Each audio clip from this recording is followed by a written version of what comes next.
Salut, c'est Pierre-Emmanuel, je suis le directeur technique et un des 3 cofondateurs de BIM Énergie.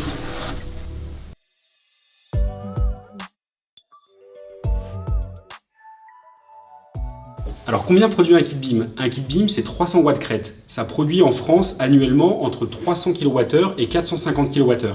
Ça dépend de où est-ce que vous êtes en France, de comment vous avez orienté et incliné vos panneaux par rapport au soleil. Ça correspond à la consommation annuelle cumulée d'un réfrigérateur, d'une box internet, de 2 ordinateurs et de 5 ampoules LED. La production est faite pour être 100% autoconsommée par vos appareils électriques.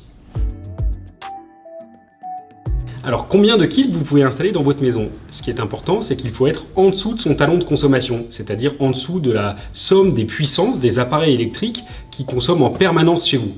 Pour vous donner un ordre de grandeur et vous aider à dimensionner votre installation, en dessous d'une consommation annuelle de 2500 kWh par an, vous pouvez mettre un kit BIM.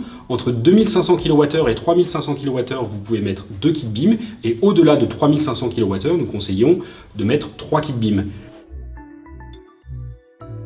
Alors où est-ce qu'on peut installer un kit BIM? On peut le mettre soit sur son mur, vertical ou incliné, ou on peut le mettre au sol. Ça dépend des fixations que vous allez choisir. Mais en tout cas, vous ne pouvez pas le mettre sur un toit d'habitation car le kit n'est pas prévu pour.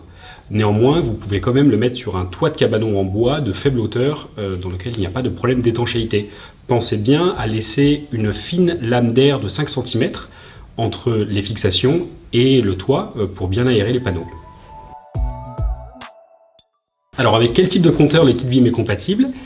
Quand vous branchez un kit BIM d'autoconsommation solaire, vous devez absolument avoir un compteur de type électronique, donc soit électronique classique, soit électronique communicant, c'est-à-dire le compteur Linky.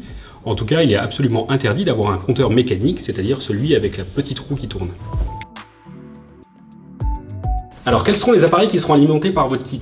Quand vous branchez votre kit BIM, l'énergie qui est produite et qui est injectée sur le circuit électrique va bénéficier à tous les appareils électriques qui sont connectés au même moment.